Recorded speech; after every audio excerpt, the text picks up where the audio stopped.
Hey, it's John Trout with Cider Blossom Orchard again. It's another cloudy day here in the orchard. It's about 44 degrees right now, so it's a little chilly, but not as cold as it was there the other day when I did a video. It's really supposed to warm up here in the next couple of days, way too warm for January, February. It's February the 1st today. But I wanted to prune this semi-dwarf apple tree here behind me. This is the Liberty tree. I've got several of these in the row, but I want to prune this one today, and I'm self-filming. I'm going to do the best I can to capture what I'm trying to do with this tree. But first, I want to take you for a little spin around the tree and just show you some of the things that I'm seeing with the tree. Let's take a look. So right off, I just want to give you a look at the tree, and the tree stretches out pretty wide. I've let these trees grow out and extend themselves because I've got them spaced out pretty good.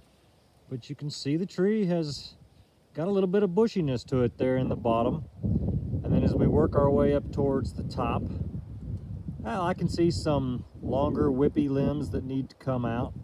And surely up in there we'll find some smaller dards with flower buds on them. And then we'll probably shorten up that top as well today. So we'll just continue and go around the tree and just take a look at some of the work we're going to be doing. And most all of these bottom scaffolds need quite a bit of pruning, and I'm actually going to take out that one in the center of the screen, that bottom scaffold. And if you get over here with me and take a look, that branch, that scaffold there that I just told you I'm going to take out, that really prohibits me from getting in there to pick fruit. And it's really competing now with this other scaffold that you see just right above it. That casts a lot of shading down on it. And, you know, there's really hardly any fruiting wood right through there where you see my finger. So the scaffold itself is not doing a whole lot for me. Out here towards the end, you do see some fruit buds. If I can get them on the screen, there they go. You do see some fruit buds there. Sorry about the wind noise again. But there was a pretty drastic cut I made last year, just trying to control that scaffold just a little bit. So we're going to take it out with a chainsaw today. I don't normally do that when I prune my trees, but the chainsaw is going to get taken out of the barn today, and we're going to cut that one off, and we'll have some smoking wood. So if you look up this central leader with me, I mean, I like the appearance of the tree. We don't have overly large limbs in the top of the tree. We've just got some thinning out to do up there. So let's get started. And the first thing I'm going to do is cut out that scaffold with the chainsaw. Here we go.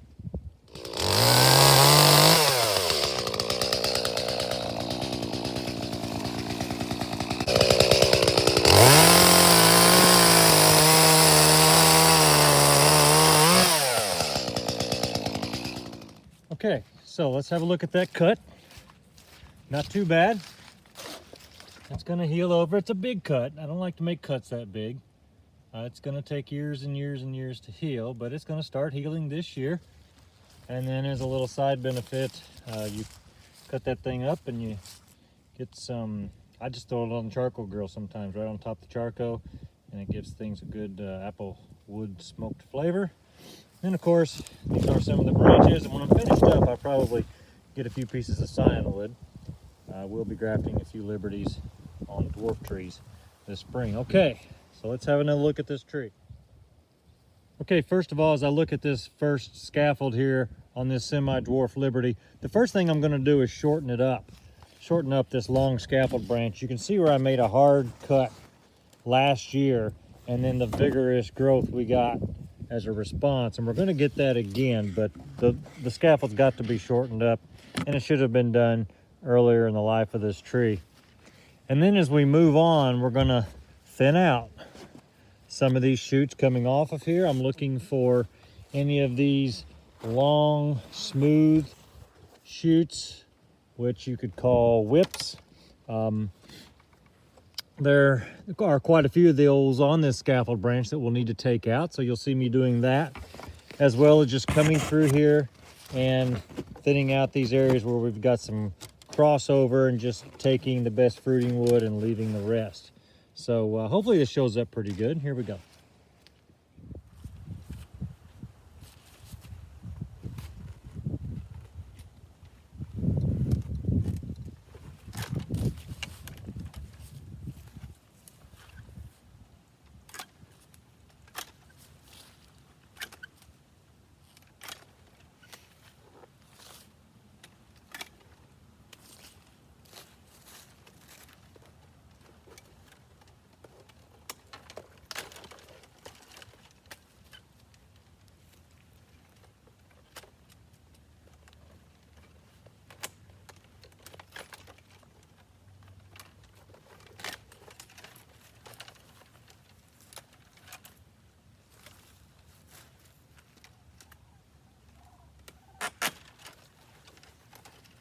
Looking at some of these longer whippy pieces right here.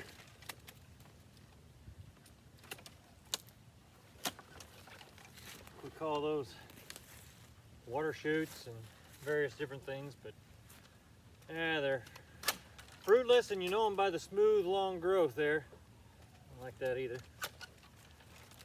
One growing right up on top needs to come out.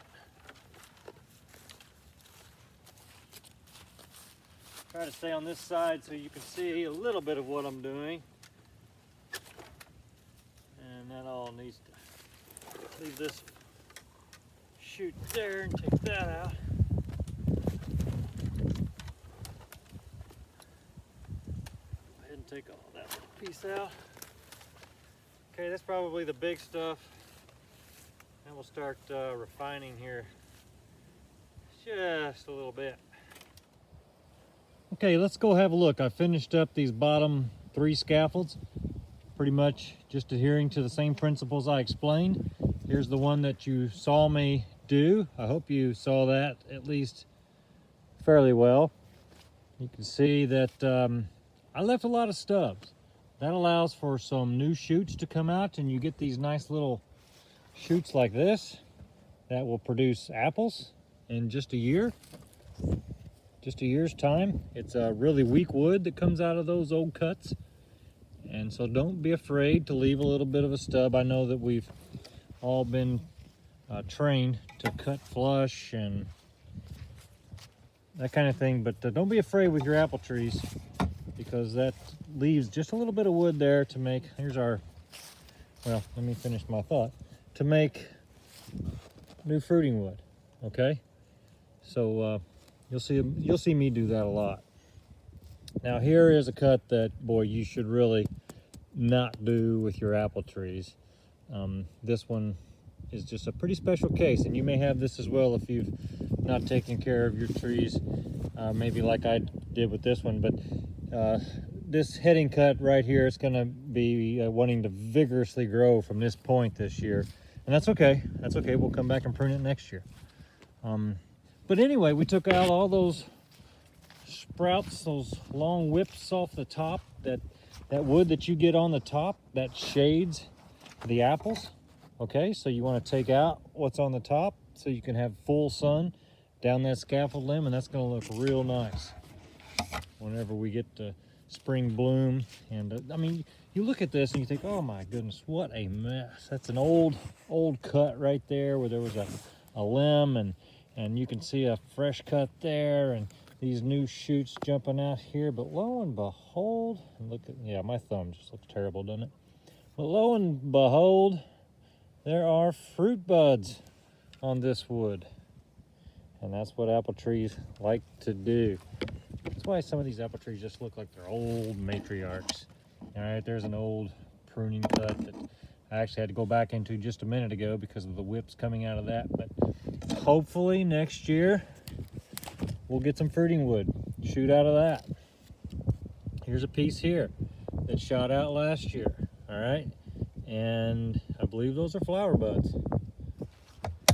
Okay, I've decided I'm going to show you a little bit of what I'm thinking, and then I'll go in and make those cuts. But do you see those? You can see a couple old cuts there on the tree. That looks like, I believe last year's. And you can see this long, smooth wood coming out of there. That is 1 year's growth coming out of those cuts. That's what happens when you remove large branches from the tree. Now those have to be taken out again. So I'm looking for that stuff, and I'm gonna start removing that. Some of the larger wood that's in here, see a couple of branches right here. Well, one of those needs to come out, and perhaps another one shortened up, but we'll be taking out some of these. They are fruitful, but we can't have all that shading in the tree. And then as we go on up, you just continue to see that smooth wood, that vigorous regrowth that we'll be taking out. Silky's not quite as efficient as using a good pair of Fiskars pruners, but it does the job up high and it keeps me from dragging out the ladder. And we're gonna have a look at this tree here in just a second. I'm about done. Okay, we are done. Let's have a look at what I did. You could say this semi-dwarf tree was pruned in the style of vertical axis. I'm gonna go around this way because of the wind. But you could say it was pruned in a vertical axis style because we leave these longer scaffolds on the bottom and let them fill out. Whereas the top of the tree, from these scaffolds up on that central leader, we don't let large limbs grow. They may grow a few years, and after they produce some nice fruit, if they start to get to where they're shading the bottom scaffolds, they come out. You can see all of that bumpy wood up there is fruiting wood, which is what you want. Now, big question is, what will be the tree's response to this pruning? We'll have some vigorous regrowth here and there. You always do. But over the course of time, you keep pruning that out and keeping your droopy fruit blossom wood. Okay, that's a flower bud right there. So we keep this. And we let it grow until it starts to shade this scaffold down here below.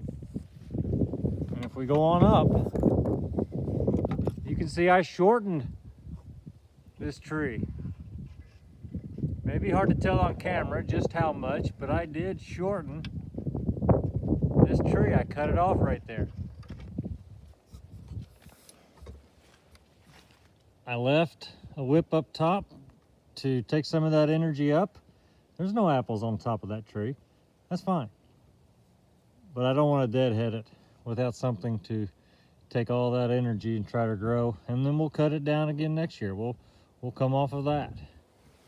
But when you let a tree grow too large, that's what happens. You got to take it back down. So here is the Liberty Semi-Dwarf Post-Pruning 2020. If you let those large limbs grow in the top of the tree, you're going to shade out your bottom portion of the tree. We see that in so many backyards because we're afraid to cut wood out. Don't be afraid. Apple trees know it's coming. That's what they like. That's all apples on those limbs right there. On those shoots. Apples. Okay, we'll do another one. Not today, but we'll do another one. Maybe I'll get my videographer out here. And certainly we'll follow this tree through bloom and summer and fall harvest and just see how we did. So thanks for watching.